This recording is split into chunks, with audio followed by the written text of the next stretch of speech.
ఈరోజు నేను ఒక టాపిక్ గురించి మాట్లాడదాం అనుకుంటున్నా. ఈ మూవీ పెద్ద డిజాస్టర్ అండి. దీన్ని తెలంగాణ వాదులు కానీ సమైక్యవాదులు కానీ ఆపొద్దు. ఎందుకంటే మ్యాట్రికల్ ఇదే టాపిక్ ఏంది అసలు? ప్రభాస్ రీసెంట్ రిలీజ్ అయింది కదా, రాజా సాబ్ సినిమా బాగాలేదు. సరే అబ్బా, నేను కూడా ఫ్యానే, డైహెడ్ ఫ్యాను, నాకు నచ్చిందబ్బా, నీకు నచ్చలేదు, ఓకే వెరీ గుడ్. నేను క్లియర్గా అడుగుతున్నాను రాజా సాబ్ గురించే. ప్రభాస్ యాక్టింగ్ బాగాలేదా, సినిమా స్టోరీ బాగాలేదా? సినిమా స్టోరీ మీకు కొత్తగా ఉంటుంది, ఎందుకంటే ఒకసారి బాహుబలి లెవెల్కి తీసుకెళ్ళిపోయిన హీరోని, ఆ కడలో చూసిన హీరోని కింద తీసుకొచ్చి మళ్ళీ తీయడం మీకు నచ్చలా ఆడియన్స్గా. బట్ యాక్షన్లో ఏమాత్రం తగ్గకుండా ప్రభాస్ ఒకప్పుడు ఒక టైంలో చూసామంటే సినిమా మధ్యలో వాళ్ళ అవ్వ బెడ్ మీద ఉంటుంది, సెకండ్కి ఫేస్ ఎక్స్ప్రెషన్ మార్చేస్తారు.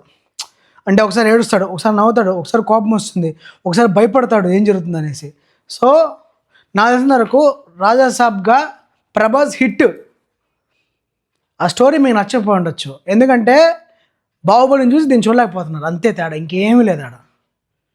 Good evening, bye.